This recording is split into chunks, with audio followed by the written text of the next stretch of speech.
ಮಾಡ್ರಿ. ಮಾಡಿದ ನಂತರ 5 ಲೀಟರ್ ನೀರಿನೊಳಗೆ ಅದನ್ನ ಕಲಸಿ. 1 ಕಿಲೋ ಸೋಯಾಬೀನು 24 ತಾಸು ನೆನೆಸಿ ಅದನ್ನು ರುಬ್ಬಿ 5 ಲೀಟರ್ ನೀರಿನೊಳಗೆ ಕಲಸಿದ ನಂತರ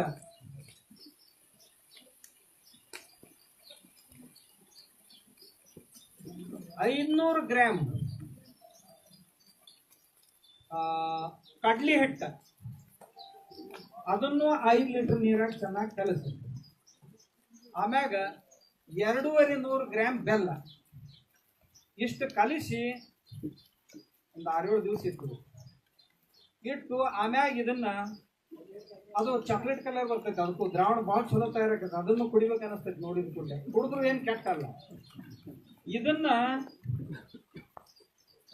ನೀವು 15 ಲೀಟರ್ ಟ್ಯಾಂಕ್ ಏನೈತಲ್ಲ ಅದಕ್ಕೆ ಅರ್ಧ ಲೀಟರ್ ಹಾಕಿ ಭಾಳ ಸ್ಟ್ರಾಂಗ್ ಆಗ್ತೈತೆ.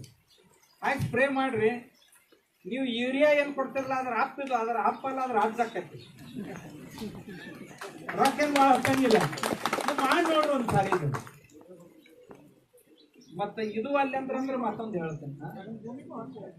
ಆ ನೆಲಕ್ಕೂ ಹಾಕ್ಬೋದು. ಅದನ್ನ ನೇರವಾಗಿ ಡ್ರೆಂಚಿಂಗ್ ಮಾಡ್ಬೋದು.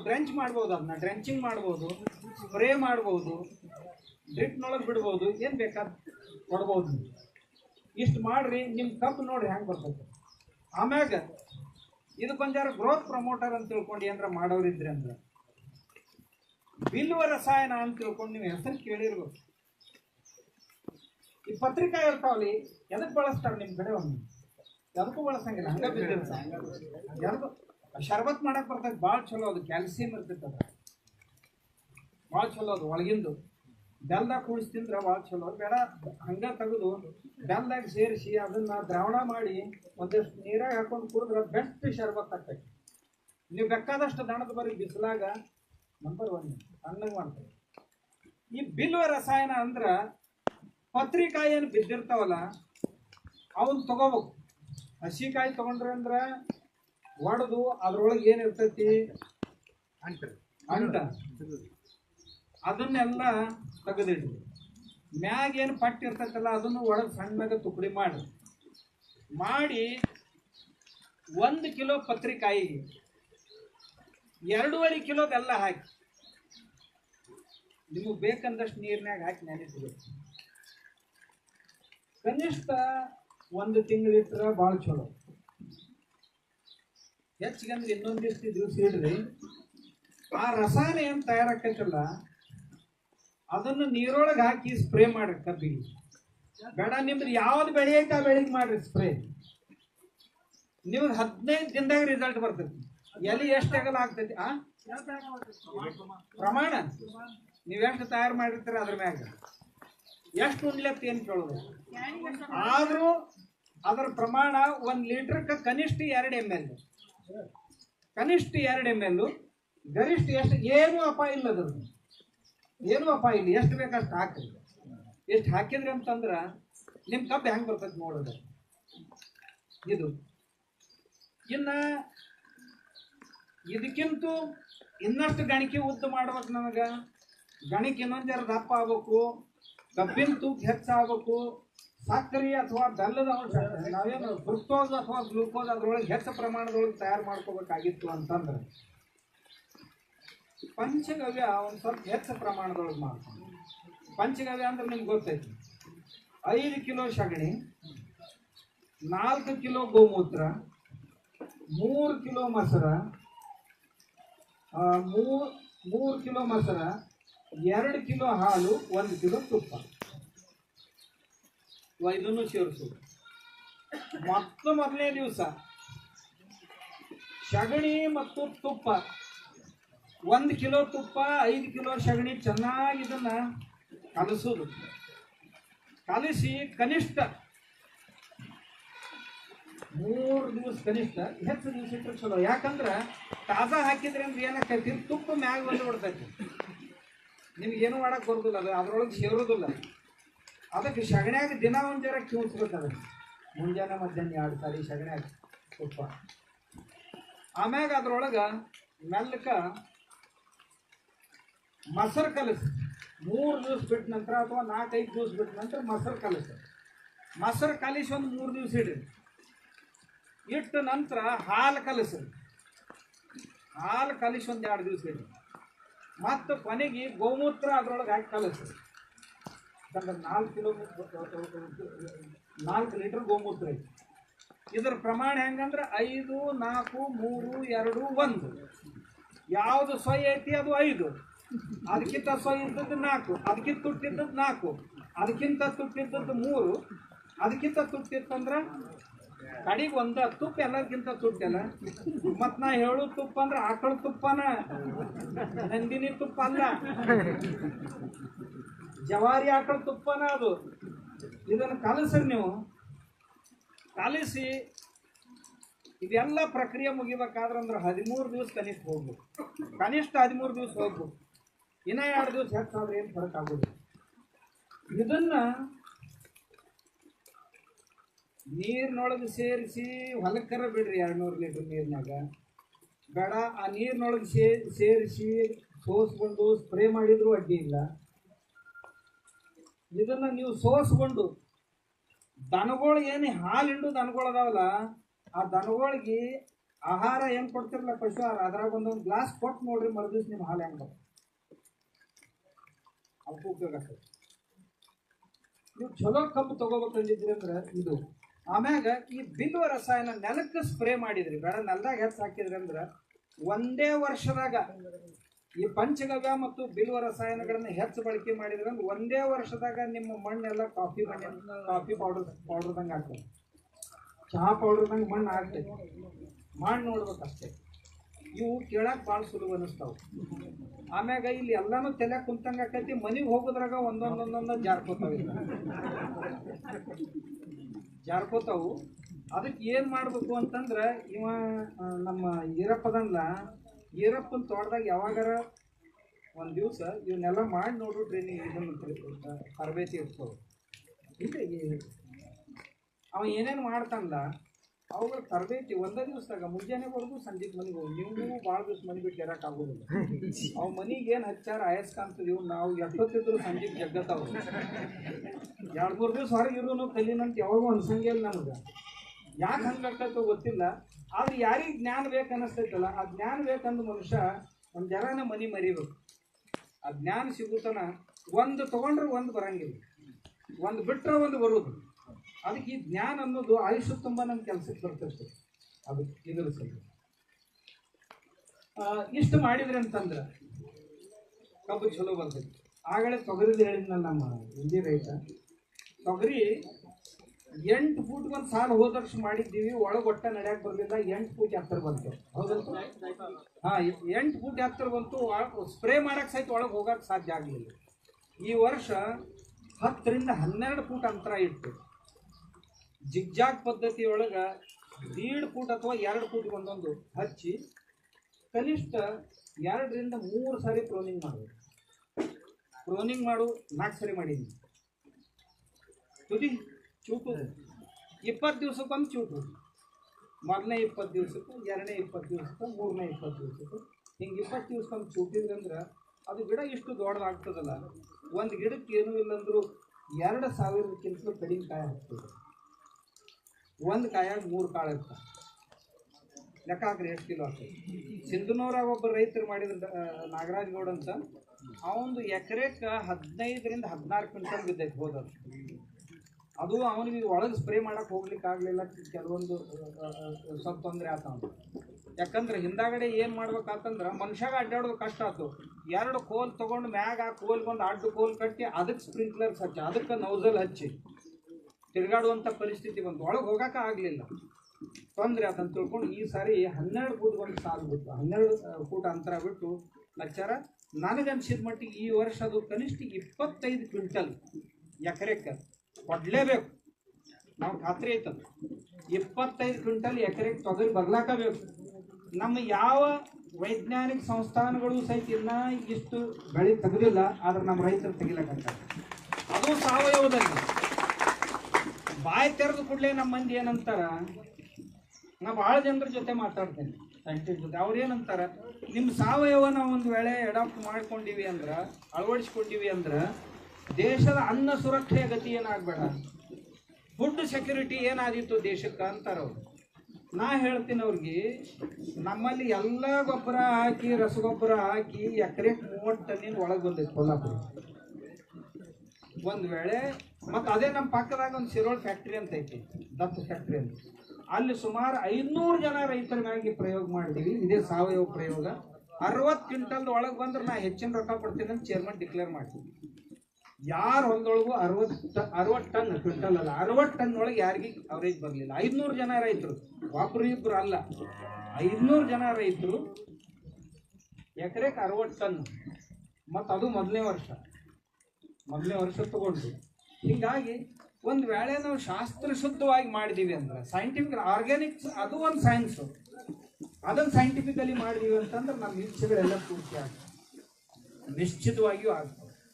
ಇನ್ನೊಂದು ಏನಿದ್ರೊಳಗೆ ಅಂತಂದ್ರೆ, ಎಲ್ಲ ಮೈಕ್ರೋ ನ್ಯೂಟ್ರಿಯೆಂಟ್ಸ್ ಅಂತ ಏನಂತೀವಿ, ಇವುಗಳನ್ನು ಎದರಿಂದ ಕೊಡಬೇಕು? ಕಾಪರ್ ಎಲ್ಲಿಂದ ಕೊಡೋರು ನಾವು, ನಿಕೆಲ್ ಎದರಿಂದ ತಂದು ಕೊಡೋದು, ಸಲ್ಫೇಟ್ ಎದರಿಂದ ತಂದು ಕೊಡೋದು? ಇವು ಏನು 16 ಮೈಕ್ರೋ ನ್ಯೂಟ್ರಿಯೆಂಟ್ಸ್ ಏನದಾವು, ಇವುಗಳನ್ನು ನಾವು ಯಾವ್ಯಾವ ಮಾರ್ಗದಿಂದ ತಂದು ಕೊಡ್ಲಾಕ ಸಾಧ್ಯ? ಯಾವುದ್ರೊಳಗೆ ಏನೈತಿ? ಇದೇನು ಬಹಳ ಕಠಿಣ ವಿಜ್ಞಾನ ಅಂತ ಯಾರೂ ತಿಳ್ಕೊಬೇಕು. ಎಲ್ಲರಿಗೂ ಇವು ಬೇಕಾಗ್ತಾವೆ, ಮನುಷ್ಯನಿಗೆ ಬೇಕಾಗ್ತಾವು, ಬೆಳೆಗಳಿಗೂ ಬೇಕಾಗ್ತಾವು, ದನಗಳಿಗೆ ಬೇಕಾಗ್ತಾವೆ. ಈ ಮೈಕ್ರೋ ನ್ಯೂಟ್ರಿಯೆಂಟ್ಸ್ ಅಂತ ಏನದಾವು, ಅವು ನಮ್ಮ ಹೊಲದಾಗ ಎಷ್ಟು ಅದಾವು, ಯಾವ ಕಡಿಮೆ ಅದಾವು, ಅವನ್ನ ಯಾವ ಫಾರ್ಮ್ನೊಳಗೆ ನಾವು ಕೊಡಬೇಕು. ಇಷ್ಟು ನಾವು ವಿಚಾರ ಮಾಡಿ ಒಂದು ವೇಳೆ ಕೊಟ್ಟಿವಿ ಅಂತಂದ್ರೆ, ಅದನ್ನು ಒಂದು ವೇಳೆ ಆ ಧಾತುಗಳನ್ನು ಕರಗಿಸುವ ಪದ್ಧತಿ ಏನು, ಆಮೇಲೆ ಅವುಗಳನ್ನು ಉಣಬಡಿಸುವ ಪದ್ಧತಿ ಏನು? ಈಗ ನಿಮ್ಮ ಈ ತೆಂಗಿನ ಹುಳಕ್ಕೆ ನುಸಿ ಬಂದು ಇಷ್ಟಿಷ್ಟೇ ಕಾಯಿ ಬೀಳಾಕತ್ತೀವಿ, ಏನು ಮಾಡಿದ್ರು ಅವಕ್ಕೆ? ಇವೇ ತಾಮ್ರ, ಹಿತ್ತಾಳಿ, ಕಂಚು, ಇವೇನು 16 ಪೋಷಕಾಂಶಗಳದಾವು, ಇವನ್ನೆಲ್ಲ ಒಂದು ರಾಡ್ನೊಳಗೆ ಹಾಕಿ ಒಂದು ತೂತ್ ಹೊಡೆದು ಅದರೊಳಗೆ ಆ ರಾಡ್ ಹಾಕಿಬಿಟ್ರು. ಮುಂದೆ 3 ತಿಂಗಳದೊಳಗೆ ಆ ಕಾಯಿಗಳಲ್ಲಿ ಅಂತರ ಕಂಡು. ಯಾಕಂದ್ರೆ ಎಲ್ಲ ಮೈಕ್ರೋ ನ್ಯೂಟ್ರಿಯೆಂಟ್ಸ್ ಅದರೊಳಗೆ. ಕೆಲವೊಂದು ಮೈಕ್ರೋ ನ್ಯೂಟ್ರಿಯೆಂಟ್ಸ್ ಕೊರತೆಯಿಂದ, ಸೂಕ್ಷ್ಮ ಅನ್ನದ್ರವ್ಯಗಳು ಅವುಗಳ ಕೊರತೆಯಿಂದ ಬೇರೆ ಬೇರೆ ರೋಗಗಳು ಅಥವಾ ಅವುಗಳ ಬೆಳವಣಿಗೆ ಕುಂಠಿತ ಆಗ್ತಿರ್ತೈತಿ.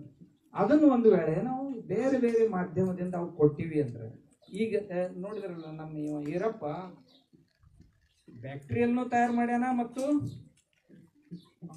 ಫಂಗಸ್ ಅವನು ತಯಾರು ಮಾಡ್ಯಾನ. ಅವು ಎರಡೂ ಇದ್ರೊಳಗೆ ಕೆಲಸ ಮಾಡ್ತವೆ.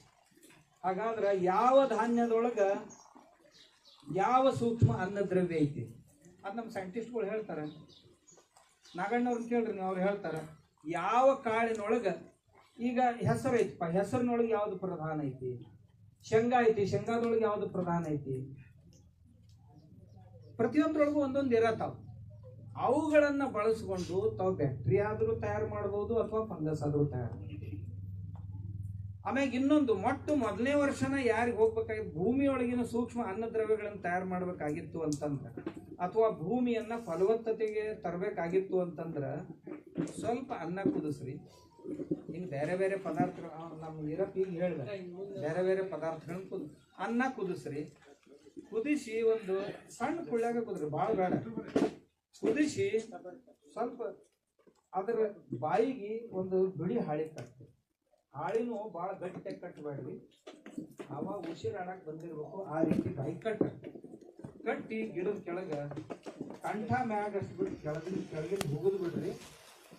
ನೀರಿಗೆ ಹಚ್ಚಬಾರ್ದು, ಅದಕ್ಕೆ ನಾಯಿ ತಿನ್ನಬಾರ್ದು, ಯಾವ ಹುಳ ತಿನ್ನಬಾರ್ದು, ದನಗಳು ಹೋಗಿ ಅದಕ್ಕೆ ಏನು ಮಾಡಬಾರ್ದು, ಹಿಂಗೆ 8 ಮಿನಿಟ್ ಒಗದು ಬಿಡ್ರಿ. 72 ತಾಸು ಆದ ನಂತರ ಆ ಕಾಗದಕ್ಕೆ ಸಾಕಷ್ಟು ಬುರುಷಿ ಏನಂತೀರಿ, ಬೂಳ್ಸ, ಆ ಬೂಳ್ಸ್ ಹತ್ತಿರ್ತೈತಲ್ಲ ಅದೇ ಬ್ಯಾಕ್ಟೀರಿಯಾ. ಆ ಬೂಳ್ಸ್ ಹೆಂಗೆ ಡೆವಲಪ್ ಮಾಡೋದಕ್ಕೆ ಕೇಳಿ ಅವ ಈ ಈರಪ್ಪಗ ಅವೆಲ್ಲ ಹೇಳ. ಆ ಬೂಳ್ಸ್ ಐತಲ್ಲ ಅದು ನೀವು ಬೇಕಾದಷ್ಟು ಎಕರೆ, ಇದು ಒಂದರದ್ದು ಹೇಳಿ ನಾನು ಅಕ್ಕಿದು. ಹಾಗಾದ್ರೆ ಅಕ್ಕಿಯೊಳಗ ಯಾವುದು ಮುಖ್ಯವಾದಂತ ಅನ್ನ ಘಟಕ ಇದೆ, ಅದರಂತೆ ಮತ್ತೊಂದು ರಾಗಿಯೊಳಗೆ ಯಾವ್ದೈತಪ್ಪ, ಜೋಳದಾಗ ಯಾವ್ದೈತಪ್ಪ, ಬೇಕಾದ ಕಾಳುಗಳಿಂದ ನೀವು ಇಂಥದ್ದನ್ನ ತಯಾರು ಮಾಡ್ಕೋಬಹುದು. ಮಾಡಿಕೊಂಡು ಇನ್ನು ಬ್ಯಾಕ್ಟೀರಿಯಾ ತಯಾರು ಮಾಡಬೇಕಾಗಿತ್ತು ಅಂತಂದ್ರೆ ನಿಮ್ಮ ಆಕಳ ಐತಲ್ಲ, ಈದ್ ಕೂಡಲೇ ಚಲೋ ಹಾಲು ಕೊಡು ಆಕಳ ಇತ್ತಂದ್ರೆ ಈದ್ ಕೂಡಲೇ ಮೊದಲನೇ ಸಗಣಿ ಏನು ಹಾಕ್ತೈತಲ್ಲ, ಆ ಸಗಣಿ ನೆಲಕ್ಕೆ ಬೀಳಾರ್ದಂಗೆ ಹಿಡ್ಕೊಂಡು, ನೆಲಕ್ಕೆ ಬೀಳಾರ್ದಂಗೆ ಹಿಡ್ಕೊಂಡು ಒಂದು ಸ್ವಚ್ಛ ಕ್ಯಾನ್ನೊಳಗೆ ಹಾಕಿ ಪ್ಯಾಕ್ ಮಾಡಿ ಒಂದು ಪೈಪ್ ತಗೊಂಡು ಮತ್ತೊಂದು ಡಬ್ಬಿ ಇಡ್ರಿ, ಆ ಡಬ್ಬ್ಯಾಗ ನೀರು ಹಾಕಿ ಆ ಪೈಪ್ ಅದ್ರೊಳಗೆ ಬಿಟ್ಬಿಡ್ರಿ. ಯಾಕಂದ್ರೆ ಹವಾ ಅದ್ರೊಳಗೆ ಹೋಗಬಾರ್ದು, ಆದ್ರೆ ಅದ್ರೊಳಗಿಂದ ಮಾತ್ರ ಹೊರಗೆ ಹೋಗ್ಬಾರ್ದು. ನನಗನ್ಸಿದ ಮಟ್ಟಿಗೆ ಒಂದು 30 ದಿವಸದೊಳಗೆ ಅಲ್ಲಿ ಬ್ಯಾಕ್ಟೀರಿಯಾ ತಯಾರಾಗ್ತದೆ. ಆ ಬ್ಯಾಕ್ಟೀರಿಯಾಗಳನ್ನು ಡೆವಲಪ್ ಮಾಡ್ಕೊಳ್ರಿ ನೀವು. ಗೋಕೃಪಾಮೃತ ಅಂದ್ರೆ ಇದೇ ರೀತಿ ತಯಾರು ಮಾಡಿದಂಥ ಬ್ಯಾಕ್ಟೀರಿಯಾ. ಅದರೊಳಗೆ ಆ ನಂತರದಲ್ಲಿ ಉಳಿದವುಗಳನ್ನೆಲ್ಲ ಸೇರಿಸಿದ್ರು. ಅವ್ನು ಹೆಂಗೆ ಡೆವಲಪ್ ಮಾಡಬೇಕು ಏನಪ್ಪ ಅಂತ ಕೇಳಿ ಹೇಳ್ತಾನೆ. ಬ್ಯಾಕ್ಟೀರಿಯಾ ನೀವು ಬೇಕಾದಷ್ಟು ಏನ್ರಿ ಏನೂ ರೊಕ್ಕಿಲ್ದ ಆಕೈತಿ ಅದು ಮನ್ಯಾಗ. ಈ ಸೈನ್ಸು ಇಷ್ಟು ಬಿದ್ದಿ ಸೈನ್ಸ್ ಐತಿ. ನಮ್ಮ ರೈತರಿಗೆ ಏನು ಕೆಟ್ಟ ಚಟ ಬಿದ್ದಾವ ಅಂದ್ರೆ ಅದು ಎಲ್ಲಿ ಸಿಗ್ತೈತಿ? ಇಲ್ಲ, ಎಲ್ಲಿ ಸಿಗ್ತೈತಿ, ಎಷ್ಟು ಕಿಮ್ಮತ್ತೈತಿ. ಅವ ಎಲ್ಲಾನು ಬರೀ ರೊಕ್ಕದಾಗ ಅಳಿಬೇಕಂತ. ಇವ ಎಂದೂ ಒಕ್ಕಲಿಗೆ ಆಗೋದಿಲ್ಲ. ಎಲ್ಲಿ ಸಿಗ್ತೈತಿ, ಏನ್ ಕಿಮ್ಮತ್ತೈತಿ ಅಂತ ಯಾರ್ಯಾರು ಕೇಳ್ತಾರಲ್ಲ ಅವ್ರು ಕೇಳೋರು ಯಾರು ಒಕ್ಕಲಿಗೆ ಇರಲ್ಲ. ಇದೇನು ಭಾಳ ದೊಡ್ಡ ಸೈನ್ಸ್ ಐತಿ. 2-3 ದಿವಸ ಒಂದು ಜರ ತಲೆ ಖರ್ಚು ಮಾಡಿದ್ರೆ ಎಲ್ಲಿ ಬೇಕಾದಲ್ಲಿ ಮನ್ಯಾಗ ಮಾಡ್ತಾರೆ. ಅವ ಇರಪ್ಪ 4ನೇ ಪಾಸ್ ಆದ ಮನುಷ್ಯ, 5ನೇ ನಪಾಸ್ ಹೌದಲ್ಲ. ಇವ ಶಿವಾನಂದ ಆಗಲಿ ಶಿವಾನಂದ್ 4ನೇ ನಪಾಸ್ ಆದ ಮನುಷ್ಯ. ಹಾಗಾದ್ರೆ ಅವಾಗ ಮಾಡಕ್ ಬರ್ತಿತ್ತು ಅಂದ್ರೆ ಈ ಉಳಿದ ಕಲ್ತು ಕತ್ತಿಗಳಿಗೆ ಏನು ಹೇಳ್ಬೇಕು? ನಾವೆಲ್ಲ ಸಾಲಿ ಕಲ್ತವ್ರು ಹೌದಲ್ರಿ. ಓದಾಕ ಬರ್ಯಾಕಾರ ಶಿಸ್ತಿನಾಗ ಬರಾಕ್ ಬಂದು ಮಂದಿಗಳು ನಮ್ಮನ್ನು ಒಯ್ದಲ್ಲಿ ಬೆಂಕಿ ಹಚ್ಚದ. ಅದಕ್ಕೆ ಯಾವಾಗಲೂ ಒಕ್ಕಲಿಗರು ಏನೋ ಕೇಳಿದ್ರಿಲ್ಲ, ಇದು ಎಲ್ಲಿ ಸಿಗ್ತೈತಿ, ಎಷ್ಟಕ್ಕೆ ಸಿಗ್ತೈತಿ ಅಂತ ಕೇಳಕ್ಕೆ ಹೋಗ್ಬಾರ್ದು. ಯಾವಾಗ ಮಾಡೋದು, ಹೆಂಗೆ ಮಾಡೋದು ಇದನ್ನು ಕೇಳ್ಕೋಬೇಕು. ಎಲ್ಲಿ ಸಿಗ್ತೈತಿ, ಎಷ್ಟಕ್ಕೆ ಸಿಗ್ತೈತಿ ಕೇಳಬಾರ್ದು. ಯಾವಾಗ ತಯಾರು ಮಾಡೋದು, ಹೆಂಗೆ ತಯಾರು ಮಾಡೋದು. ನೋಡ್ರಿ, ರೆಡಿಮೇಡ್ ಏನು ತಿಂತೀವಲ್ಲ ಅದಕ್ಕೆ ಲಿಮಿಟ್ ಐತೆ. ಅಡುಗೆ ಮಾಡಕ್ಕಂಥವ್ರಿಗೆ ಮರಣ ಇಲ್ಲ. ಈಗ ತಯಾರು ಅಡುಗೆ ತಂದೇನು ಊಟ ಮಾಡ್ತೀವಲ್ಲ ಅವ್ರಿಗೆ ಆಯುಷ್ಯದಾಗ ಏನೂ ಬರೋದಿಲ್ಲ. ಅವರು ತಯಾರು ಮಾಡೋರು ಬಂದಾತಂದ್ರೆ ಇದು ಉಪವಾಸ ಆಯ್ತು. ಹೌದಲ್ಲ. ರೆಡಿಮೇಡ್ ಅಂಗಡಿ ಬಂದಾದ್ವು ಅಂತ ತಿಳ್ಕೊಳ್ರಿ, ಇದು ಉಪವಾಸ ಆಯ್ತೈತಿ. ರೆಡಿಮೇಡ್ ತಂದು ತಿನ್ನಬಾರ್ದು, ಅಡುಗೆ ಮಾಡಿ ಉಣ್ಣಕ್ಕೆ ಕಲಿಬೇಕು. ಅದಕ್ಕೆ ಒಕ್ಕಲ್ ತಂದಾಗೂ ಸಹಿತ ಇದಕ್ಕೆ ಅಡುಗೆ ಮಾಡೋದಂತ. ಏನಾದ್ರೆ ಏನು ಮಾಡ್ಬೇಕು? ಈಗ ಅವ್ರು ಹೇಳಲಿಲ್ಲ ಅಗಲ ಎಲೆ ಇದ್ದು ಅಂತಂದ್ರೆ ಅದು ಅಗಲ ಎಲೆಗೆ ಲಾಗು ಆಕೈತಿ, ಸಣ್ಣ ಎಲೆ ಇದ್ರೆ ಸಣ್ಣ ಎಲೆಗೆ ಲಾಗು ಆಕೈತಿ. ಒಬ್ಬೊಬ್ರು ಒಂದೊಂದು ಎಷ್ಟು ತಯಾರು ಮಾಡ್ಯಾರಿ. ಭಾಳ ಸಣ್ಣ ಕಸ ಇತ್ತು ಅಂತಂದ್ರೆ ನೀರಿಡ್ರಿ ಒಲಿ ಮ್ಯಾಗ, ಕಳ ಕುದಿಯಾಕ ಹತ್ತಿದ ಕೂಡಲೇ ಹಳ್ಳು ಉಪ್ಪು ಬಿಡಕ್ಕೆ ಶುರು ಮಾಡಿದ್ರಿ ಅಂತಂದ್ರೆ ಆ ಉಪ್ಪಿನ ಕಣಗ ನೀರಾಗ ಕಾಣಿಸೋ ತನೂ ಉಪ್ಪು ಹಾಕೋತಾಯಿ. ಈ ನೀರು ಏನೈತಲ್ಲ, ಈ ನೀರ್ನಾಗ ವಿನೆಗಾರ್ ಅಂದ್ರೆ ಗೊತ್ತೈತೆ ನಿಮ್ಗೆ? ವಿನೆಗಾರ್ ಅಂದ್ರೆ ಏನಲ್ಲದು, ನಿಮ್ಮ ಮಜ್ಜಿಗೆ ಅತೀ ಹುಳಿಯಾಗಿ ಇನ್ನೇನು ಯಾವ ಕೆಲಸಕ್ಕೂ ಬರಂಗಿಲ್ಲ ಅನ್ನೋ ಸ್ಥಿತಿ, ಕಟ್ಟು ಹೊಲಸನಾರೋ ಸ್ಥಿತಿಗೆ ಬಂದಿರ್ತೈತೆ. ಅದಕ್ಕೆ ವಿನೆಗಾರ್ ಅಂತ. ಅದನ್ನ ಸತ್ತು ದನದ ಮ್ಯಾಗ ಸ್ಪ್ರೇ ಮಾಡ್ರಿ, 5 ನಿಮಿಷನಾಗ ಅದ್ರ ವಾಸನೆ ಹೊರಟೋಗ್ತದೆ. ಅಂತ ಬ್ಯಾಕ್ಟೀರಿಯಾ ಅದ್ರೊಳಗೆ ತಯಾರಾಗಿರ್ತದೆ. ಆ ವಿನೆಗಾರ ಈ ಉಪ್ಪಿನ ನೀರಾಗ ಕೂಡಿಸ್ರಿ. ಇದ್ರೊಳಗೆ ಶಕ್ಕಿದ್ರೆ ಒಂದು ಸ್ವಲ್ಪ ಡಿಟರ್ಜೆಂಟ್ ಹಿಂಗಂದು ಕೂಡಲೇ ಇದು ರಸಾಯನ ಅಂತಂದ್ರೆ ಹಿಂಗೆ ಅನ್ನಕ್ಕೆ ಹೋಗ್ಬೇಡ್ರಿ. ವಿಷ ಸಹಿತ ಔಷಧ ಇರ್ತೈತಿ. ಅದ್ರ ಪ್ರಮಾಣದ ಮ್ಯಾಗ ಅದು ಔಷಧನೋ ಅಥವಾ ವಿಷ ಅನ್ನೋದು ಗೊತ್ತಾಗ್ತದೆ. ಒಂದು ಸ್ವಲ್ಪ ಡಿಟರ್ಜೆಂಟ್ ಪೌಡರ್ ಹಾಕ್ರಿ. ನಿಮ್ಮ ಕಾಂಗ್ರೆಸ್ ಕಸ 1 ತಾಸ್ನ್ಯಾಗ ಒಣಗ್ತೈತಿ, ಒಂದೇ ತಾಸ್ನ್ಯಾಗ. ಆಮ್ಯಾಗ ಅವ್ರು ಹೇಳಿದ್ರಲ್ಲ, ಇದು ಬೇಸಿಕ್ಕು. ವಿನೆಗಾರು ಮತ್ತು ಉಪ್ಪಿನ ನೀರಿದು ಬೇಸಿಕ್. ಇದ್ರೊಳಗೆ ನೀವು ಏನೇನು ಹಾಕ್ತೀರ ಅದನ್ನೆಲ್ಲ ಹೊಡಿತೀವಿ. ನೀವು ಈ ಕಸ ಯಾವ್ಯಾವ ಅದಾವಲ್ಲ, ಒಂದು 20 ಪ್ರಕಾರದ ಕಸ ಅದ್ರೊಳಗೆ.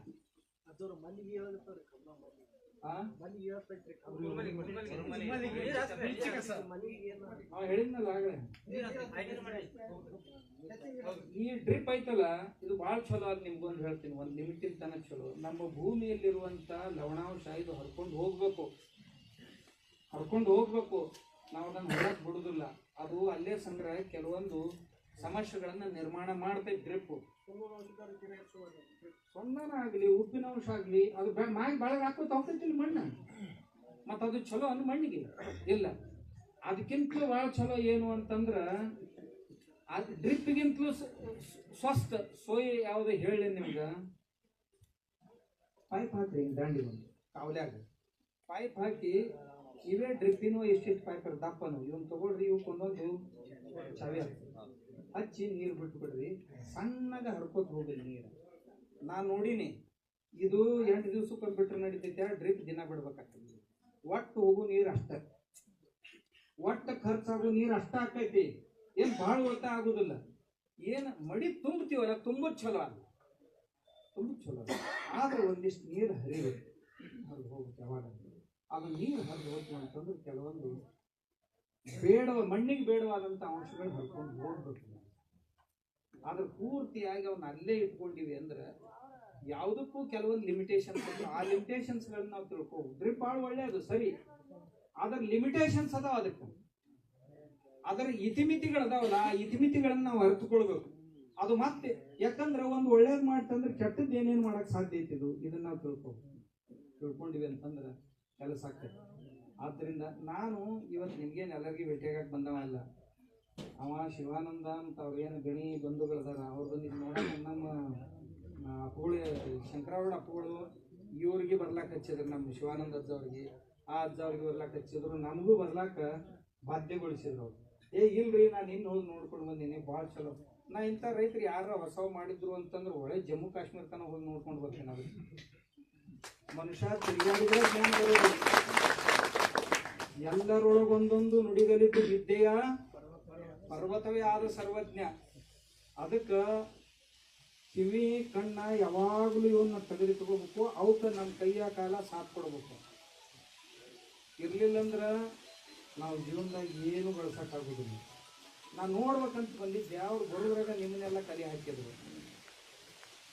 ಆದ್ರೆ ನಿಮ್ಗೂ ದರ್ಶನ ಆಯ್ತು ಎಲ್ಲರದು ಮುಖ ನೋಡಿದ್ರೆ ಇದ್ರಾಗ ಭಾಳ ಮಂದಿ ಒಕ್ಕಲಿಗರು ಕಾಣ್ತೇವೆ ಒಂದಿಷ್ಟು ಮಂದಿ ಅರ್ಧಂಬರ್ಧವ್ರ ಮಾಡೋರು ಒಂದಿಷ್ಟು ಮಂದಿ ಸ್ವಲ್ಪ ಮಂದಿ ಇದ್ರೊಳಗೆ ಸಮರ್ಪಿತವಾಗಿ ಒಕ್ಕಲ್ತನ ಮಾಡೋರು ಉಳಿದವರು ಆಗಲೇ ನಮ್ಮ ಅಸಂಗಿಯವ್ರು ಹೇಳಿದ್ರಲ್ಲ ಹಂಗೆ 50-50 ಅಂದ್ರೆ ನಿಮ್ಮ ಇದ್ರ ಮ್ಯಾಚ್ ಇರ್ತಕ್ಕಲ್ಲ 20-20 ಮಂದಿನೂ ಓದಿರಿ ಆದ್ರೆ ಒಕ್ಕಲ್ತನಕ್ಕೆ ಹೆಚ್ಚು ಗಮನ ಕೊಟ್ಟು ಹಿಂದಾಗಡಿ ಏನು ಸುಡುಗಾಡಿ ಸೇರಿಸಿ ಆದ್ರೆ ಮುಖ್ಯ ವ್ಯವಸಾಯ ಮಾತ್ರ ಒಕ್ಕಲ್ತನ ಇರಲಿ ಉಳಿದು ಎಲ್ಲ ಪಾರ್ಟ್ ಟೈಮ್ ಜಾಬ್ ಇರಲಿ ನಮಗೇನಾಗೈತಿ ಒಕ್ಕಲ್ತನ ಪಾರ್ಟ್ ಟೈಮ್ ಉಳಿದದ್ದು ಫುಲ್ ಟೈಮ್ ಆಗಿದೆ ಇಷ್ಟ ಚೇಂಜ್ ಮಾಡ್ತಾರೆ ಜಾಗ ಒಕ್ಕಲ್ತನ ಫುಲ್ ಟೈಮ್ ಆಗ್ಬೇಕು ಪಾರ್ಟ್ ಟೈಮ್ನಾಗ ಉಳಿದು ಏನು ಬೇಕಾದ್ ಮಾಡ್ರಿ ಯಾಕಂದ್ರೆ ಬರೀ ಒಕ್ಕಲ್ತನ ಮಾಡ್ರೆ ಮಾಡೋದೇನಾಯ್ತು ಮತ್ತೆ ಆರಾಮಾಗಿ ಇರೋದು ಯಾವಾಗ ಮಂದಿ ಭೇಟಿ ಆಗೋದು ಯಾವಾಗ ಮಾಡ್ರಿ ಬೇಡ ನೋಡಿ ಆದ್ರೆ ಒಕ್ಕಲ್ತನಕ್ಕೆ ಯಾವಾಗಲೂ ಅನ್ಯಾಯ ಮಾಡಬಾರ್ದು ಒಕ್ಕಲ್ತನದಾಗ ಅನ್ಯಾಯ ಆಗಬಾರ್ದು ಅದಕ್ಕೆ ಪೂರ್ತಿ ನ್ಯಾಯ ಕೊಡ್ಬೇಕು ಕೊಟ್ಟು ಆಮ್ಯಾಗ ಯಾಕಂತಂದ್ರೆ ನಾವು ಮಾಡ್ತಿರ್ತೀವಲ್ಲ ನಮ್ಮನ್ನು ನೋಡಿ ಯಾರ ಮಾಡಕ್ಕೆ ಬಂದು ಅವ್ರು ಫೇಲ್ ಆದ್ರಂದ್ರೆ ಅದ್ರ ಪಾಪ ನಮಗೆ ಸರ್ ಅದಕ್ಕಂತ ತಿಳ್ಕೊಂಡು ನಮಗೆ ಯಾವುದನ್ನು ಮಾಡೋಕ್ಕಾಗೋದಿಲ್ಲಲ್ಲ ಅದನ್ನು ಒಟ್ಟಾಗಿ ಹೇಳಕ್ಕೆ ಹೋಗ್ಬಾರ್ದು ಯಾರಿಗೆ ಎಲ್ಲರೂ ಕೇಳಿದ್ದು ಎಲ್ಲರೂ ನೋಡಿದ್ದು ಆ ಕೇಳಿ ನೋಡಿ ಅವರೆಲ್ಲ ಮಾಡ್ಯಾರ ನನಗೆ ಮಾಡೋಕ್ಕಾಗಲಿಲ್ಲ ಅಂದ್ರೆ ನನಗೆ ಮಾಡೋದನ್ನ ಯಶಸ್ವಿ ಪಡೀಲಿಕ್ಕಾಗಲಿಲ್ಲ ಅಂದ್ರೆ ಅವ್ನು ಹೇಳಕ್ಕೆ ಹೋಗ್ಬಾರ್ದು ಅದಕ್ಕೆ ಯಾವ್ಯಾವ ಪ್ರಯೋಗಗಳನ್ನ ನಾವು ಸಿದ್ಧ ಮಾಡ್ತೀವಿ ನಾವು ಒಬ್ಬರೇ ಉಣಬಾರ್ದು ನಮ್ಗಳು ಮತ್ತೆ 10 ಮಂದಿ ತಯಾರು ಮಾಡ್ಬೇಕು ಭಾಳ ಮಂದಿ ಇನ್ನೊಂದು ಹೇಳಿ ನಿಮ್ಗೆ ಅಲ್ಲೆಲ್ಲಿ ಈಗ ನಮ್ಮ ಸಾವಯವ ರೈತರು ಏನು ಅದಾರಲ್ಲ ಅವ್ರ ಅಕ್ಕಪಕ್ಕದಾಗ ಎಲ್ಲರೂ ರಾಸಾಯನಿಕ ಕೃಷಿಕರು ಇರ್ತಾರೆ ನಾ ಅವ್ರನ್ನೂ ಕೇಳ್ತೀನಿ ಯಾವಾಗಾರು ಹೋದಾಗ ಯಾಕೆ ನೀ ಯಾಕೆ ಮಾಡಂಗಿಲ್ಲ ಇವಾಗ ನಮ್ಗೆ ಎಂದೂ ಆಗ್ಬಿಡ್ದು ಇವ್ ಮಾಡಿದ್ರೆ ನಾ ಮಾಡೋದು ನೀವು ಹೇಳಿದ್ರೆ ಮಾಡ್ತೀನಿ ನಾವು ಸ್ವತಂತ್ರ ಮಾಡೋ ಖರೆ ಇವ ಮಾಡ್ಯಾನ ಇವನಾಗ ಮಾಡೋದು ನಾ ಮಾಡೋದು ನಾ ಸತ್ರು ಚಿಂತಿಲ್ಲ ಖರೆ ಇವನಾಗ ಮಾಡೋದು ಈ ಮಂದಿ ಭಾಳ ಐತಿ ನಮ್ಗೆ ಅವಾಗೆಲ್ಲ ಹಿಡಿಸ್ತೈತೆ ಅವಾಗೆಲ್ಲ ಗೊತ್ತಾಕೈತಿ ನಾ ಎಲ್ಲಿ ಇವ್ನ ಅನುಕರಣೆ ಮಾಡೀನಿ ಅಂತಂದ್ರೆ ಇವನ್ಕಿಂತ ಕನಿಷ್ಠ ಅಂದಿಗಿಂತ ಇವ್ನು ನೋಡಿ ಮಾಡ್ಯ ನೀವು ಅಂದಿಗಿಂದ ಊರ ಯಾವ ಮಾಡೋದು ಸಾಯ್ತು ಕರಿ ಮಾಡೋದು ಏನು ಇಂಥ ಭಾಳ ಮಂದಿ ನೋಡಿ ನಾನು ಎಲ್ಲಿ ಹಾದಲ್ಲಿ ಭೇಟಿ ಆಗ್ತಾರೆ ನಾವು ಅವ್ರು ನಾವೆಲ್ಲ ಮಾಡ್ಕೊಂಡು ಬೇಷ ಐತ್ರಿ ಆದ್ರೆ ನಮ್ಗೆ ಅವ್ರಿಗೆ ಭಾಳ ವರ್ಷ ಈಗ ನಾನು ಮಾಡಿದ್ನಂದ್ರೆ ಅವ್ನು ನೋಡೇ ಮಾಡ್ಯಾನಂತ ಊರಾಗ ಹಾಕಿ ಮಾತಾಡೋಕೆ ಶುರು ಮಾಡ್ತಾರೆ ಹಿಂಗಾಗಿ ನಾ ಸತ್ರ ಚಿಂತಿಲ್ಲ ಅದನ್ನು ಮಾಡೋದು ಇವ್ರಿಗೇನು ಮಾಡೋರು ಇವ್ರಿಗೇನು ಔಷಧ ಅದಾವ ನಿಮಗೆ ಅಂದ್ರೆ ನನ್ನ ಕಲ್ಯಾಣ ಎದುರ್ಲಿ ಆಕೈತಿ ನನಗೆ ಏನು ಬೇಕು ಇದನ್ನ ನಾವು ವಿಚಾರ ಮಾಡಲಿಲ್ಲ ಅಂದ್ರೆ ಇಂಥ ಒಣ ಹ್ಯಾಂಗೆ ಸತ್ರ ಹೆಂಗೆ ಆಗ್ಬೋದು ಹಿಂಗಾಗ್ಬಾರ್ದು ಒಳ್ಳೇದನ್ನ ಅನುಕರಣೆ ಮಾಡಬೇಕು. ಮತ್ತು ಇನ್ನೊಂದು ಹೇಳಿದ್ರಿ ನಿಮ್ಗೆ, ಚಲೋದು ಎಲ್ಲಿ ಇರ್ತೈತಲ್ಲ ಆ ಸಣ್ಣ ಹುಡುಗರ ಹತ್ರ ಇದ್ರೂ ಸಹಿತ ಅದು ಕಲಿಬೇಕು. ಒಬ್ಬ ಸಣ್ಣ ಮನುಷ್ಯನ ಹತ್ರ ಇದ್ರೂ ಸಹಿತ ಅದನ್ನ ಅವ ಗುರು ಅಂತ ತಿಳ್ಕೊಂಡು ಅವನಿಂದ ಕಲಿಬೇಕು. ಯಾರೂ ಪರಿಪೂರ್ಣರಲ್ಲಿ ಈ ಜಗತ್ತಿನಾಗ ಸಾಯಿತನೂ ನಾವು ಕಲಿತಾನೆ ಇರ್ತೀವಿ. ನಾವು ಯಾವಾಗೂ ಪರಿಪೂರ್ಣ ವ್ಯಕ್ತಿಗಳಾಗುವುದಿಲ್ಲ. ನಮ್ಗೆ ಎಲ್ಲಾನು ಬರ್ತೈತಿ ಅಂತ ಎಂದೂ ಇರೋದು. ಆ ಅಹಂಕಾರ ಯಾವಾಗಲೂ ನಮ್ಮ ಒಳಗೆ ಇರಬಾರ್ದಲ್ಲ. ನಾವು ಯಾವಾಗಲೂ ಒಬ್ಬ ಸಣ್ಣ ವ್ಯಕ್ತಿ ಒಂದು ಒಳ್ಳೆ ಪ್ರಯೋಗ ಮಾಡಿದ್ದ ಅಂದ್ರೆ ಅದನ್ನ ಹೋಗಿ ತಗೊಂಡು ಬರ್ಬೇಕನ್ನ ಅಳವಡಿಕೆ ಮಾಡ್ಬೇಕನ್ನ. ನಾರ ಇದನ್ನ ಮಾಡ್ಕೊಂಡ್ರಪ್ಪ, ನಿಮಗೆ ಜಮಾಸತ್ವೆಲ್ಲ ಗೊತ್ತಿಲ್ಲ, ನೀವು ಸಿಕ್ಕಾಪಟ್ಟೆ 108 ಯಾವ್ದು ಮಂದಿ ನೀವು ನಾವೇನು ಏನಿಲ್ಲ ಮುಂದಿಲ್ಲ, ಕೇಳೋರು ಯಾರು ಹೇಳೋರು ಯಾರು ನಮ್ಗೆ ನಡೀತದೆ. ನೀವು ಕಂಡಾಪ್ಟೆ ಅಭಿಮಾನ ಇರ್ತಾವೆ, ಅವ್ರು ಏನಂದಾರ ಇವ್ರು ಏನಂದಾರ. ನಾವು ಬದುಕುದ ಅವ್ರು ಏನಂದಾರು ಇವ್ರು ಏನಂದಾರು ಇದ್ರ ನಡುವ ಬದುಕ್ತೀವಿ.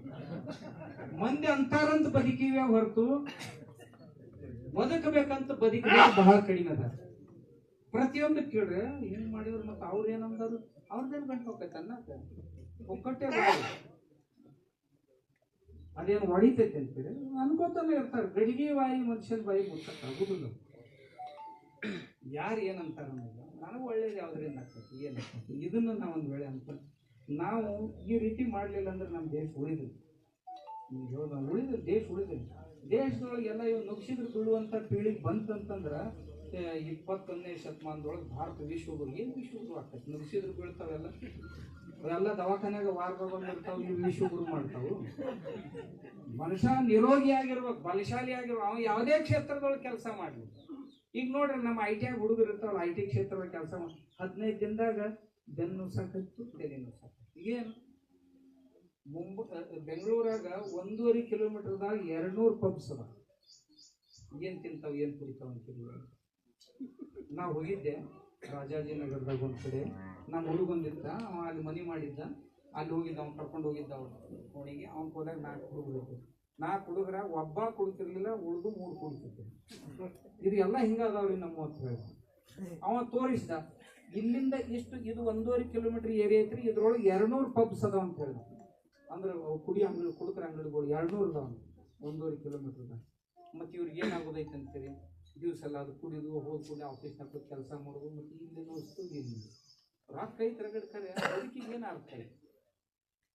ನಿರಾತಂಕವಾದಂಥ ನಿರಾಮಯವಾದಂಥ ಜೀವನ ಸಾಗಿಸ್ಬೇಕಾಗಿತ್ತು ಅಂದ್ರೆ ಅದಕ್ಕೆ ಆಹಾರ ವಿಷಮುಕ್ತ ಆಗಿರಲೇಬೇಕು. ಎಲ್ಲ ಮಾಡಿದ್ರಿ ಪ್ರಕೃತಿನ ಉಳಿಲಿಲ್ಲ ಅಂದ್ರೆ ತಗೊಂಡು ಏನು ಮಾಡೋದು? ನಾ ಭಾಳ ದೊಡ್ಡ ದೊಡ್ಡ ಮಂದಿನ ನೋಡ್ತೀನಿ, ದೇಶ ತುಂಬ ಅಡ್ಡಾಡು ಹೊತ್ತಿನಾಗ ಭಾಳ ದೊಡ್ಡ ದೊಡ್ಡ ಮಂದಿನ ನೋಡ್ತೀನಿ. 10,000 ಕೋಟಿ ಮಾಲಕರದಾರ, ಏನು ಕಾರನ್ನು ತಿನ್ನಕ್ಕೆ ಬರೋದಿಲ್ಲ. ಯಾಕಂದ್ರೆ ಇದೆಲ್ಲ ಕ್ಯಾನ್ಸರ್ ಆಗಿರ್ತೈತಿ, ಕಾರ್ ಹಚ್ಕೊಡಂಗಿಲ್ಲ.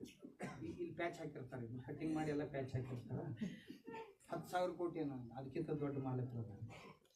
ಆಮ್ಯಾಗ ಖಾರ ತಿನ್ನಕ್ಕೆ ಬರಂಗಿಲ್ಲ, ಬ್ಲಡ್ ಪ್ರೆಷರ್ ಐತಿ, ಉಪ್ಪು ತಿನ್ನಕ್ಕೆ ಬರಂಗಿಲ್ಲ,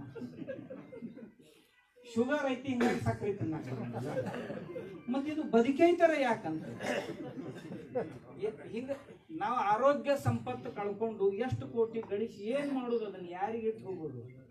ಯಾರಿಗಿಟ್ಟು ಹೋಗೋದು? ಯಾರು ತಗೊಂಡು ಹೋಗ್ಯಾರ ಇವತ್ತಿನ ತನ? ತಗೊಂಡು ಹೋದವ್ರು ಒಬ್ಬರದಾರ ಹೆಸರು ಹೇಳ್ರಿ. ಅದಕ್ಕೆ ಆರೋಗ್ಯ ಸಂಪತ್ತಿನ ಮುಂದೆ ಯಾವ ಸಂಪತ್ತು ಏನೂ ಆಗಲ್ಲ. ಒಂದ್ ವೇಳೆ ಆರೋಗ್ಯ ಗಳಸಾಕಿ ಇದನ್ನೆಲ್ಲ ಖರ್ಚು ಮಾಡ್ಬೇಕಾಗ್ತೈತಂದ್ರೆ ಒಂದೇ ದಿವಸ ಅದನ್ನೆಲ್ಲ ಲೀಲಾವ್ ಹಚ್ತಾನ, ಅವನ್ ತನ್ನ ಆರೋಗ್ಯ ಸುಧಾರಿಸ. ಮತ್ ನಾ ಅಂತೀನಿ ಅದು ಕೆಡ್ಲಾರ್ದಂಗೆ ಮಾಡ್ರಿ, ಏನ್ ತೊಂದರೆ ಐತಿ? ಆಹಾರವನ್ನ ಔಷಧಿಯನ್ನ ಆಹಾರ ಮಾಡ್ಕೊಳ್ಳೋದಕ್ಕಿಂತಲೂ ಆಹಾರವನ್ನೇ ಔಷಧಿ ಮಾಡ್ಕೊಳ್ಳೋದಲ್ಲ, ಏನ್ ತೊಂದರೆ ಐತಿ? ನೋಡ್ರಿ, ನಾವೆಲ್ಲರೂ ಸತ್ತಿವಂದ್ರ ಮಣ್ಣಾಗ ಹುಗಿತಾರ. ಮಣ್ಣು ಸತ್ತಂದ್ರ ಅದನ್ನೇನು ಹುಗಿಯೋರು? ಸತ್ತವ್ರನ್ನೆಲ್ಲ ಮಣ್ಣಾಗ ಹುಗಿತಾರ. ಈಗ ಮಣ್ಣ ಸಾಯೋ ಸ್ಥಿತಿ ಆಗೈತಿ. 1/3 ಅಂದ್ರೆ 30% ಮಣ್ಣು ಈ ಸತ್ ಭಾರತದೊಳಗ ಹಾಳಾಗೈತಿ. ಅಂದ್ರೆ ಬೆಳೆಯೋ ಸ್ಥಿತಿಯೊಳಗಿಲ್ಲ. ಅದು ಕ್ಷರಣಕ್ಕೊಳಗಾಗಿರ್ಬೋದು, ಹರ್ಕೊಂಡು ಹೋಗಿರ್ಬೋದು, ಮತ್ತೇನೇನ ಆಗಿ 30% ಒಟ್ಟು ಭೂಮಿ ಹಾಳಾಗೈತಿ. ಈ ಹಾಳಾದ ಭೂಮಿ ನಾವು ಸುಧಾರಿಸ್ಲಿಲ್ಲ ಅಂದ್ರೆ ಉಳಿದದ್ದೇನ 70% ಐತಲ್ಲ, ಅದು ಹಾಳಾಗಕ್ಕೆ ಬೆಳೆ ಹತ್ತಂಗಿಲ್ಲ. ಅದಕ್ಕೆ ನಾವು ಇದನ್ನ ಪ್ರಯಾರಿಟಿ ಒಳಗೆ ಇಡೀ ದೇಶದೊಳಗೆ ಅತ್ಯಂತ ತೀವ್ರಗತಿಯಿಂದ ರೈತರು ಸಾವಯವಕ್ಕೆ ಪರಿವರ್ತನೆ ಆಗುವ ಅವಶ್ಯಕತೆ ಐತಿ. ನಮ್ಮ ಮಕ್ಕಳು ಮೊಮ್ಮಕ್ಕಳಿಗೆ ಏನು ಹೇಳ್ತಾ ಇದ್ ನಾವು? ಮಕ್ಕಳು ಮೊಮ್ಮಕ್ಕಳ ಕೈಯಾಗ ಏನು ಕೊಟ್ಟು ಹೋಗೋರು ಏನು ಇಲ್ಲ, ಕೆಲ್ಸಕ್ಕೆ ಬರ್ದೊಂದು ಕಾಗದ್ದಂದು ಒಂದು ತುಕಡಿ ಕೊಟ್ಟು ಹೋಗೋರು, ನಿನ್ನ ಹೆಸರಲ್ಲೇ ಇಟ್ಟಿನಪ್ಪ ಅಂತ. ಅವ ಅಂತಾನೆ ಇದನ್ನು ತೊಗೊಂಡು ಏನು ಮಾಡಲಿ ಅಂತ, ಅದನ್ನು ತೊಗೊಂಡು ಏನು ಮಾಡೋದು, ಪಾಪನ ಪಡಿಬೇಕಲ್ಲ, ಎದಕ್ಕೂ ಬರಲಾರ್ದು ಭೂಮಿ. ಅದಕ್ಕೆ ಒಳ್ಳೆ ಭೂಮಿಯನ್ನು ಮಕ್ಕಳ ಕೈ ಕೊಡಬೇಕು, ಒಳ್ಳೆ ಅನ್ನವನ್ನು ಉಣ್ಬೇಕಾಗಿತ್ತು ಅಂದ್ರೆ ಸಾವಯವಕ್ಕೆ ಮತ್ತೊಂದು ವಿಕಲ್ಪ ಪರ್ಯಾಯ ಇಲ್ಲ. ಎಲ್ಲಿ ಸಿಗ್ತೈತಿ? ಎಲ್ಲಿ ಸಿಗುದಿಲ್ಲ. ನಮ್ಮ ದೇಶದೊಳಗೆ ಬೆಳೆದದ್ರೊಳಗೆ ಒಟ್ಟು ಭೂಮಿಯ 1% ಸಾವಯವ ಐತತ್ತ. ಈಗ ಇಡೀ ಭೂಮಿಯ 1% ಭೂಮಿಯಲ್ಲಿ ಮಾತ್ರ ಸಾವಯವ. ಅದರೊಳಗೂ ಮಧ್ಯಪ್ರದೇಶ ನಂಬರ್ 1 ಐತಿ. ಮಧ್ಯಪ್ರದೇಶ ನಂಬರ್ 1 ಯಾಕಂದ್ರೆ ಆದಿವಾಸಿಗಳ ಭಾಗ ಹೆಚ್ಚಿರುವುದರಿಂದ ಬೈ ಬರ್ತ್ ಅಥವಾ ಬೈ ನ್ಯಾಚುರಲ್ ಅವ್ರು ಸಾವಯವದಾರ, ಅವ್ರಿಗೇನು ಹೇಳಕ್ ಹತ್ತಂಗಿಲ್ಲ. ಅಲ್ಲಿ ಒಂದೊಂದು ಊರುಗಳಿಗೆ ಹೋಗಿದ್ದು ನಾನು. ಊರು ಹೊರಗ್ರಿ 2 ಕಿಲೋಮೀಟರ್ ತನಕ ತಿಪ್ಪಿಗಳು, ತೆಲಿ ಮಠ ಗೊಬ್ಬರ ತಿಪ್ಪಿಗಳು, ಒಬ್ಬೊಬ್ಬರ ಮನ್ಯಾಗ 20 ಆಕಳುಗಳು. ಅವ್ರು ಹೊಲ ಸಣ್ಣ ಬೇಕಲ್ರಿ ಅಷ್ಟು, ಮತ್ತು ಅವು ಇರ್ಲಿಲ್ಲ ಅಂದ್ರೆ ನಾವೇನ್ ಮಾಡೋದಂತ. ಇವು ನಮ್ದು ಒಂದು ಆಕಳ ತಗೊಂಡಿದ್ರೆ ಸಗಣಿ ತೆಗಿದು ಯಾರು ಅಂತ ಕೇಳ್ತಾನೆ. ಮತ್ತು ಇವ ಏನು ಮಾಡಪ್ಪ, ಬೆಂಗಳೂರಾಗ ಮಲ್ಲೇಶ್ವರಂದಾಗ ಒಂದು ಪರಿವಾರ ಐತಿ. 13 ಮಂದಿ ಚಾರ್ಟರ್ಡ್ ಅಕೌಂಟೆಂಟ್ ಅದಾರ ಮನ್ಯಾಗ. ಅವ್ರ ಮನ್ಯಾಗ 12 ಆಕಳದ, ಕಳೆದ 50 ವರ್ಷದಿಂದ ಎಲ್ಲರೂ ಅದಾರ. ಅವರು ಮುಂಜಾನೆ ಎದ್ದು ಸಗಣಿ ತೆಗೆದು ಹಾಲು ಹಿಂಡ್ಲಾರ್ದ ಎಲ್ಲಿ ಹೋಗಂಗಿಲ್ಲ ಅವ್ರು.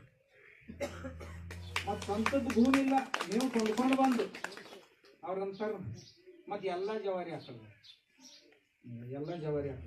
ವಾರದಾಗ ಒಂದ್ಸಾರಿ ಸಂಗೀತ ಕೇಳಿಸ್ತಾರೆ ಆಕಳುಗಳಿಗೆ. ಒಂದು ಆಕಳ ನೋಡಿದ್ನ, ಅವರಲ್ಲಿ ಒಂದು ಹಳೆ ಆಕಳಿತ್ತು. ಅವ ಸಂಗೀತದ ತಾಳ ತಪ್ಪಿದ ಕೂಡಲೇ ಪಟ್ ಅಂತ ಬಡ್ದ್ಬಿಡ್ತೈತೆ ಅದು ಗಾಡಿಗೆ. ತಾಳ ತಪ್ಪಿದ್ರೆ ಸಂಗೀತ ನಾವು ತಾಳ ತಪ್ಪಿದ್ರೆ ಪಟಕ್ಕನ ಕೋಡ್ ಜಾಡಿಸಿ ಗಾಡಿಗೆ ಬಡ್ದ್ಬಿಡ್ತೈತೆ. ಅವ ತಿಳ್ಕೊಬೇಕು ನಾ ತಪ್ಪಿದ. ಮನುಷ್ಯರಿಗೆ ಗೊತ್ತಾಗೋದು.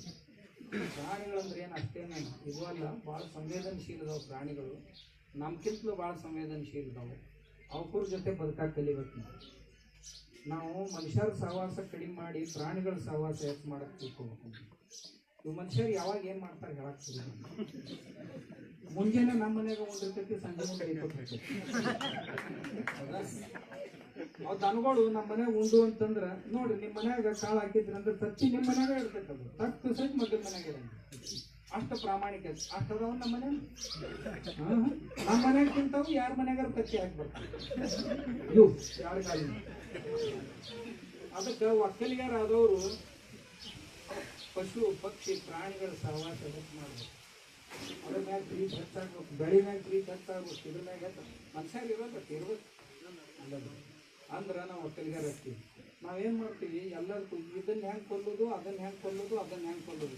ಹೋಗೋರು ಅಂಗಡಿಯಾಗ ಇದೊಂದು ಶುರು ಆಗೈತ್ರಿ, ಇದನ್ನ ಹೆಂಗೆ ಹೊಡಿದು, ಬರೇ ಹೊಡಿದ ಕಲ್ತೀವಿ ಹೊರತು ಉಳಿಸೋದು ನೀನು ಕಲೀಲಿಲ್ಲ. ಹೊಡಿದಾಗಿತ್ತಂದ್ರೆ ನಮ್ಮೊಳಗೆ ಏನೇನು ಕೆಟ್ಟ ಗುಣಗಳದಾವಲ್ಲ, ಇವನ್ನ ಹೆಂಗೆ ಹೊಡಿಬೇಕು ಎಷ್ಟೋ ವಿಚಾರ ಮಾಡೋದು. ಉಳಿದವ್ರಿಗೆ ಕೂಡ ಗೆಳತನ ಬೆಳೆಸೋಣ ಅಂದ್ರೆ ನಾವು ಒಳ್ಳೆಯ ಒಕ್ಕಲಿಗರ ಆಗ್ತೀವಿ. ಹಂಗೆ ತಾವು ಒಂದರ ಪಶು ಪಕ್ಷಿ ಪ್ರಾಣಿಗಳನ್ನು ಪ್ರೀತಿಸ್ಲಕ್ಕಂತೂ ಒಳ್ಳೆಯದಾಗಿತ್ತು ಅಂತ ನನ್ನ ಅಭಿಪ್ರಾಯ. ನಾವು ಕಲ್ತೀವಿ, ಅವ್ನು ಸನೆ ಮಾಡ್ಕೊಂಡಿವಿ ಅಂದ್ರೆ ಯಾಡಿಕಿ ಯಾವ ಪುಕ್ಕಟ್ಟು ಹೋಗಂಗಿಲ್ಲ. ಆಗಲೇ ಹೇಳಿದ್ರಲ್ಲಿ ಯಾರು, ದೊಡ್ಡ ಆಕಳ ಸಹಿತ ನಾನು ಲೆಕ್ಕ ಮಾಡಿ 10 ಕಿಲೋ ಸಗಣಿ ಹಾಕ್ತೈತೆ ಮುಂಜಾನೆ. 2 ಲೀಟ್ರ್ ಮುಂಜಾನೆ ಬೆಳಗ್ಗೆ 2 ಲೀಟ್ರ್ ಮೂತ್ರಿ ಕೊಡ್ತೈತೆ. ಹೌದ್ರೆ ಸಗಣಿ 3 ರೂಪಾಯಿ ಕಿಲೋನ 6 ರೂಪಾಯಿ ಕಿಲೋದಂಗೆ ಗೊಬ್ಬರ ಮಾಡ್ತಾನೆ. ಯಾರು ಬೇಕಾದಂತ ಸಗಣಿ ಗೊಬ್ಬರ ತಯಾರಾಗಿದ್ದು ಗೊಬ್ಬರ 6 ರೂಪಾಯಿ ಕಿಲೋ, ಹಸಿ ಸಗಣಿ 3 ರೂಪಾಯಿ ಕಿಲೋ ಮಾರಾಟ ಎಲ್ಲ ಕಡೆಗೆ ನಡೆದೈತಿ.